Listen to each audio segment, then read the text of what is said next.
So far, we have considered single port SRAM, meaning one read or one write on each cycle. But sometimes we want to read multiple requests at the single cycle, so we may require multi-ported SRAM. Typically, the register files in the CPU requires the multiple contents at a single request. For example, if you add operation, let's say address 1, let's say you want to add 1 and address 2, and then you want to save that to address 3, then you have to read out the 2 operand data from the register file at the same time, and then do the operation and then save that onto the new location. For such kind of operation require 2 reads at the same time. There's some example shown described here. In multi-cycle MIPS must read 2 source or write a result on the same cycle. So this is the example that I showed. In the pipeline must read 2 source and write a third result on each cycle. So you read and write operation maybe happen quickly. So the other superscalar MIPS must read and write many sources and result each cycle. So high performance CPU requires more and more operation, and that requires many memory contents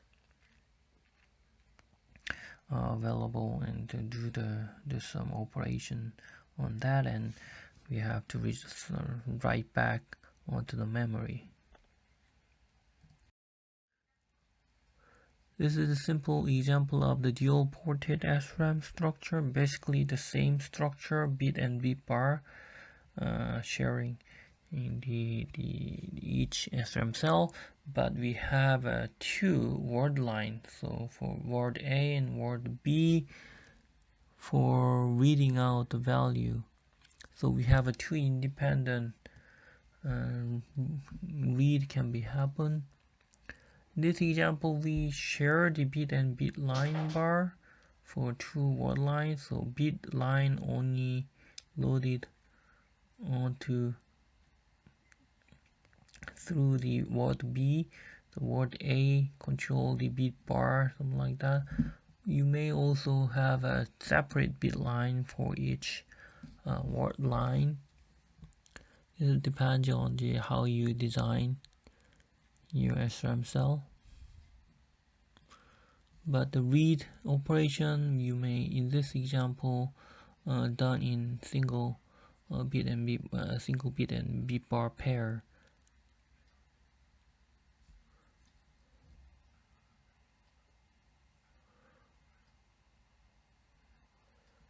So in this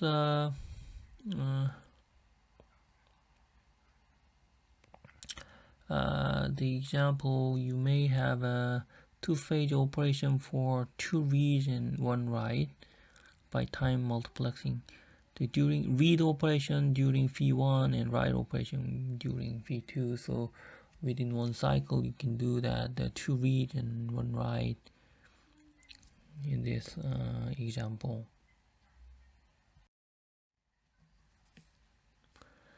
Even more access can be possible if we add more access transistor there, right, and more word line combinations.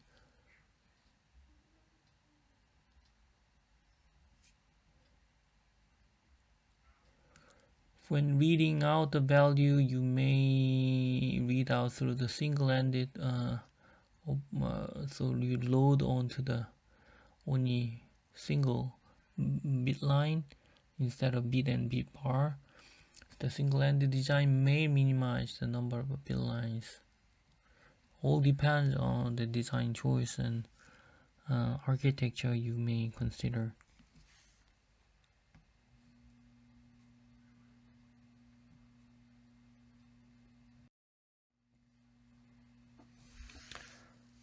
So far we just looked at the static RAM, but as you can see, the minimum single static RAM cell is 6 transistor cell.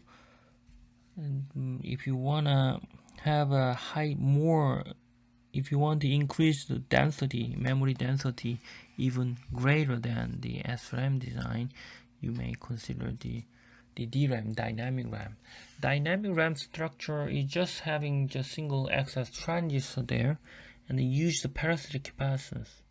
The capacitance to store the value, we store the value onto the CS, sampling capacitance, but because of the leakage current there, the value stored onto the CS may leak out through the reverse diode junction.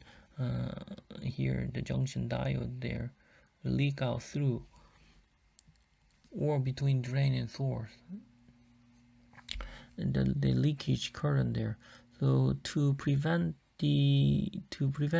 from the discharging the the information, we periodically read the value and write it back the same periodically. So that is done in the DRAM structures. For CS implementation, we may have a deep trench structure so that the have a narrow, long, skinny. This is a side view. From the top, it's a very small area, but actual implementation like a deep trench. This is to increase CS, right? Having larger CS becomes more robust to the leakage current, right? And it can hold the value longer. This is an example of how you read and write. So for write operations, so we set the value onto the bit line and the enable word line, then that value will be written onto the CS. For read, we set bit line to half VDD and the enable word line, then the bit depending on the value on the CS, you may go up or go down from the half VDD, right? So by sensing small difference, delta V, you can recover or read out the value. So DRAM relying on the charge stored on a capacitor to hold state. So this is used for very high density memory. But it must be refreshed, meaning we have to read the value and write it back all the time, periodically. This is very high overhead. But the benefit is very high density.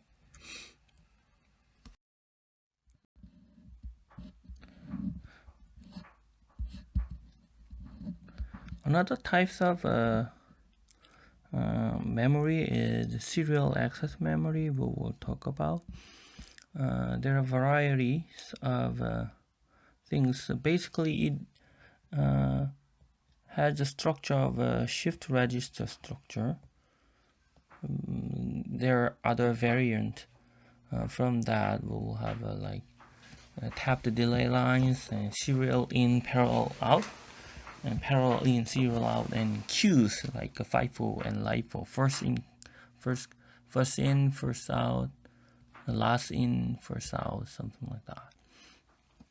Let's see each one by one.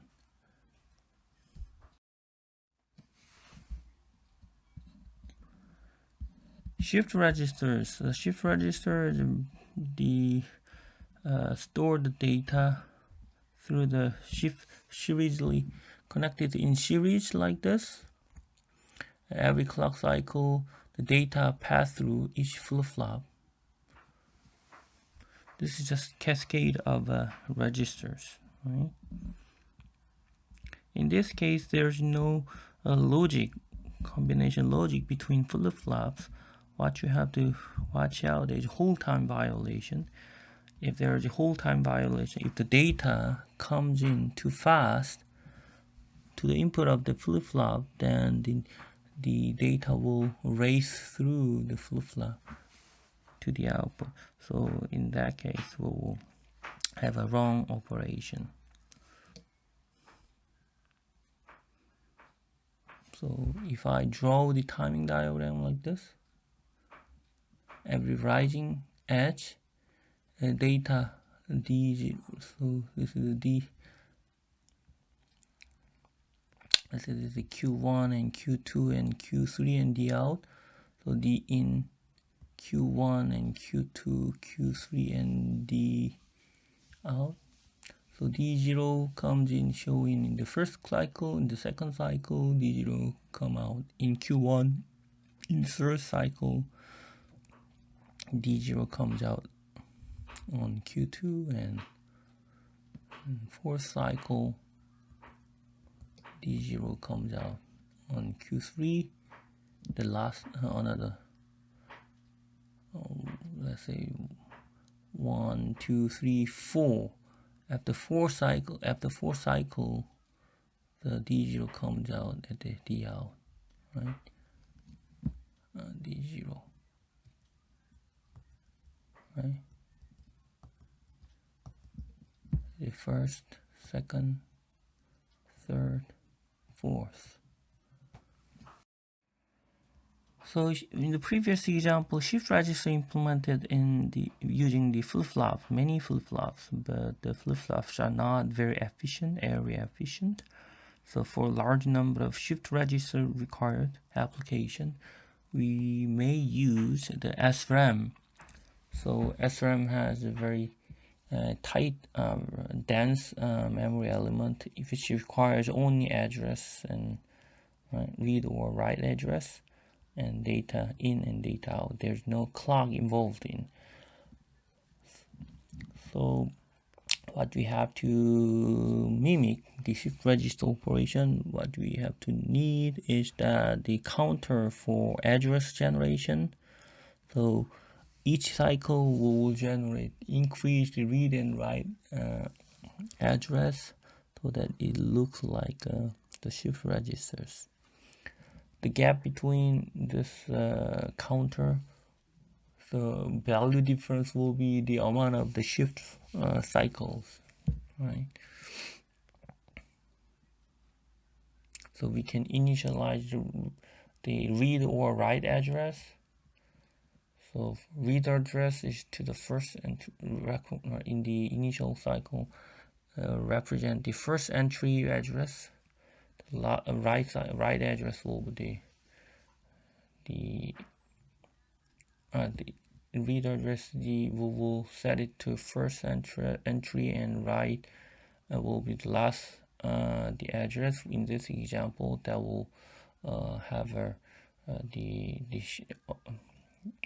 that will give us the gap of the maximum value. That will be the maximum amount of a clock shift.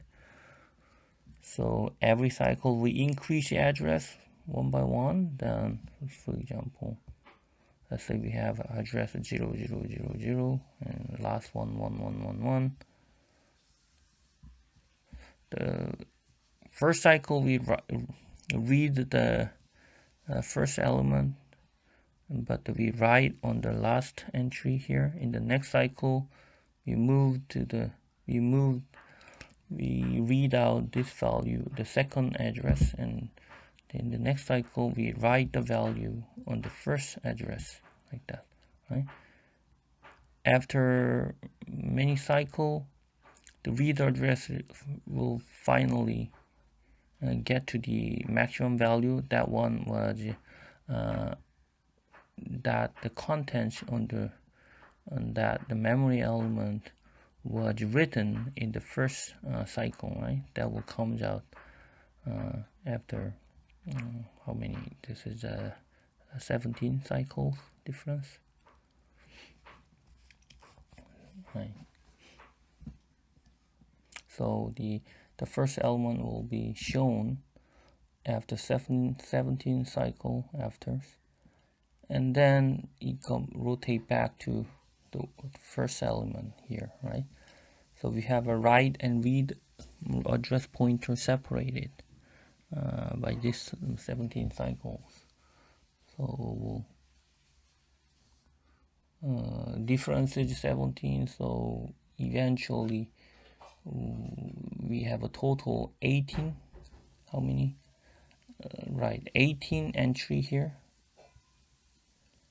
So actually 18 after 18 cycle we will visit this guy, right? If we keep repeating this things, so data, it looks like there is 18 shift register implemented.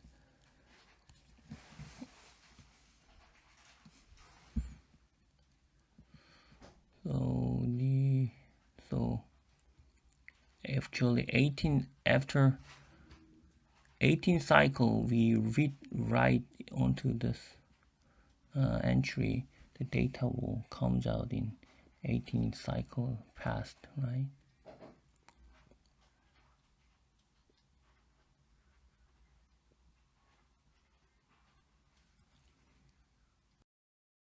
Let's take a look at a more simpler example.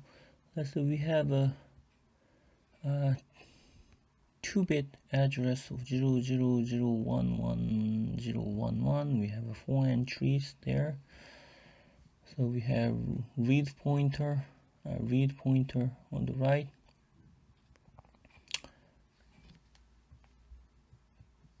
here, and write pointer on the left. So here, this is the first cycle. In the second cycle, we read onto the second memory element 2, and the write cycle we go to the second cycle, right? For the read, third cycle and fourth cycle, right? For write, second cycle, third cycle, and fourth cycle, like this. We move that pointer movement, and then once we read pointer reach to the last entry, we'll go back to 1. The same thing for the write pointer. Go once 1, 2, 3, 4, and once we get to the 4, and they go to the 1. So we are repeating this action. It looks like how many flip-flop in series like this? So 1, 2, 3. So we have in the first cycle we write the data, right, in the output, and second, third. First 1, 2, 3, 4. For example, like this. Then the out. So here,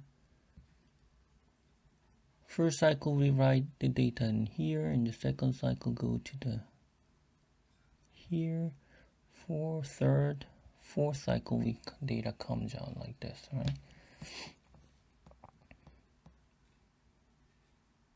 So it looks like a series shift register having 4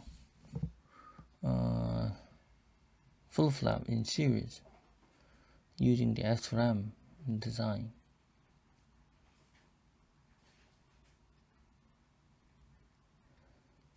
The current readout, this entry was written in the 4th cycle before, right, into here.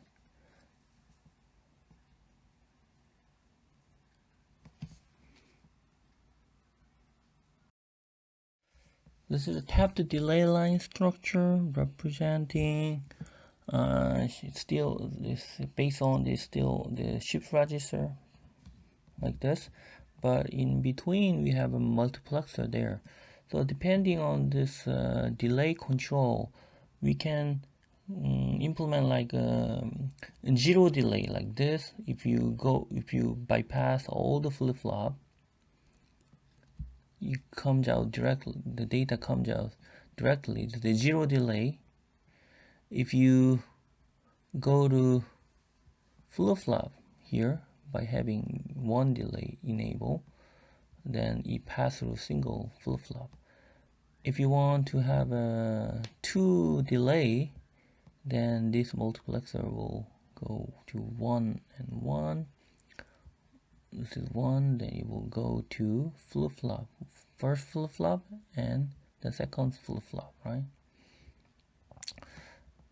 So if you change that, the delay 3 to 1, then it will go to 1, 2, 3 flip-flop will pass through. So by having different control code on the delay 0 to 5, you can selectively change the amount of flip-flop you pass through. So this basically control the delay in cycles, how many cycles you want to delay the value, right? This is how you can control through the delay line.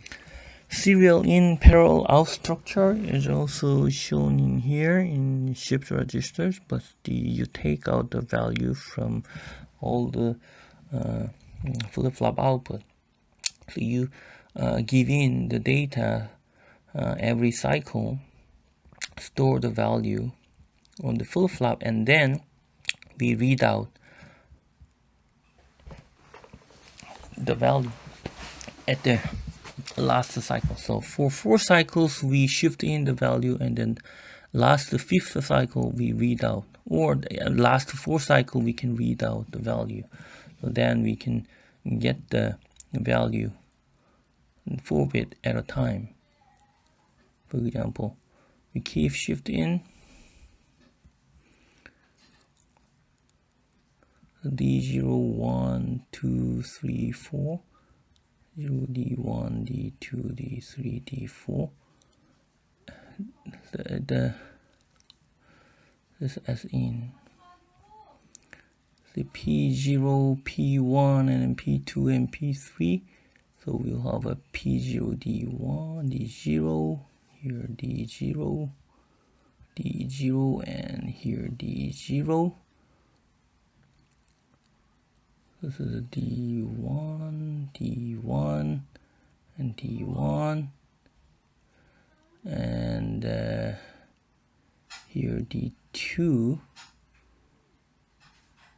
so D3, D2, like this, right? So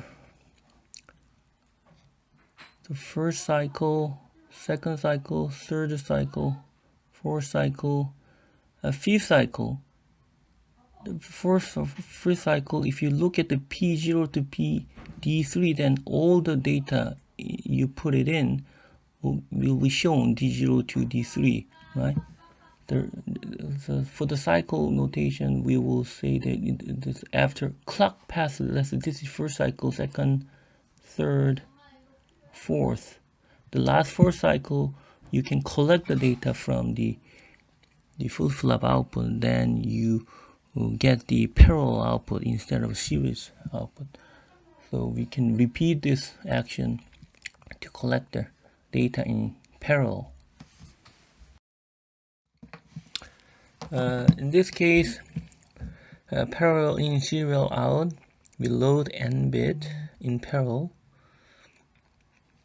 In this structure, when shift is 0, then we load in the value onto the flip-flop, and if the shift is enabled, then the loaded value will be shifted out in each cycle.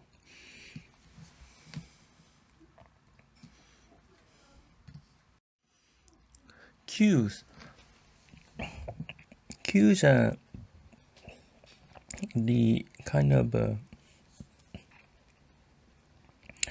handling data read and writing sequence. We allow that data to be read and to be read and written at different rate. In the previous shift register operation, each cycle we have to read in and read out at the same rate the data is consumed. But then queues, we write and read in different clock, a different rate. So we store the value onto the queue memory, and then once the read clock is requesting the read operation, it read out at their own cycle. So queue must indicate whether it is full or empty, so that the read controller need to control the proper operation of a read. So this can be built with the SRAM and read-write counter inside. So we have an indicator like this. The queue design is most difficult because it involved with the two different clocks here. So two clock domain, between two different clock domain, the data need to be passed over clock boundary. This is asynchronous interface, so it is very easy to fail the delivering the data, because it is hard to satisfy the setup time and hold time between the flip-flop if that is implemented inside the queue. So we will see some of the example how that actual queue is implemented. Using the queue, we can easily implement the FIFO and LIFO. So depending on the read and write cycle controller, so they can adjust the pointer, the read and write the address. This is an example for the first in first out, the FIFO queue. First we can initialize the read and write pointer to the first element. Now if the read and write pointers are the same, the queue is empty, so we assert the empty field, empty signal. On the write cycle operations, we increment the write operation. So if the write almost catch the read pointer, then the queue is full, so indicating the queue status that is full. So on read operation command, we increment the read pointer similar to the write pointer increment. The last in, the first out, the LIFO, this is also called stack. So if they're just the basket, you can imagine there's the basket. If you put the data on the basket, when you get it out, the last element you put it in will be taken out, right? So this is last in, first out. So using a single stack pointer, so we have to use, for this kind of LIFO operation, we share the pointer for read and write, and then we can implement this kind of stack structures.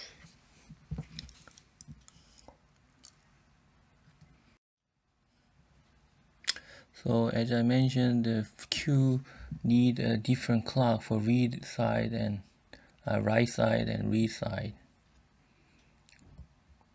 It can be simplified building block. Actual implementation in the next slide will show some how complicated that is. Here, this is the clock boundary in red. Inside we have SRAM in the middle. So between clock boundary, we pass the read pointer and write pointer on the different clock domain. When we pass that pointer to the different clock domain, on the right we have a read clock domain. On the left is the write clock domain, right? So between the clock domain, when we pass the value, we always convert the binary to gray code. So we use the gray code. I'm not sure you guys familiar with the gray code. Every time bit increases, only one bit changes. So using the gray code, the maximum error we can see in the read or write address is only single entry. So we can guarantee the safe operation even with the violation on the data catchings. So this is very critical concept, that we ensure that the queue operation is robust.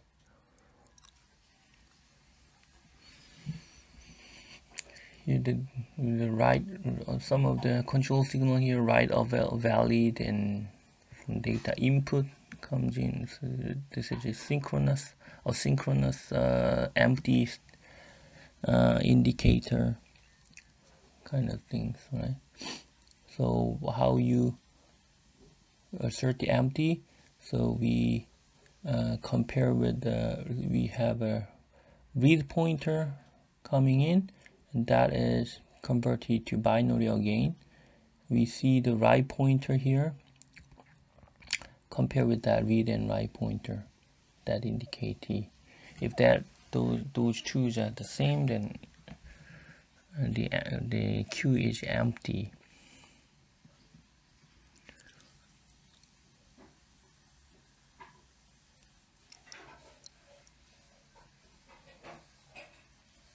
So each pointer will increase whenever we write is enabled. We increment the write pointer by having this kind of an adder structure. We have there should be the clocks shown here. No. Right. So the pointer value need to be this structure is something like this kind of flip-flop and increment by 1, right?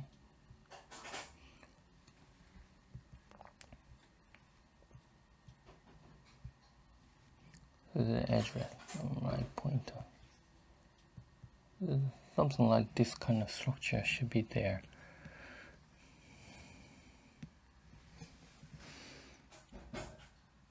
So this kind of design is very easy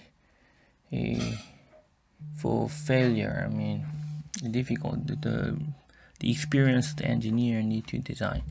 So most of the whenever you need some kind of queue operation, you may use designed library provided by the Synopsys. So Synopsys design where there are a bunch of the memory controller, FIFO controller and registers and SRAM design using flip-flop or latch, flip-flop based, or there is also latch based. You can select one of the cells and instantiate in your design. So you can check with your Synopsys DesignWare library data. You can choose anything that you want to use.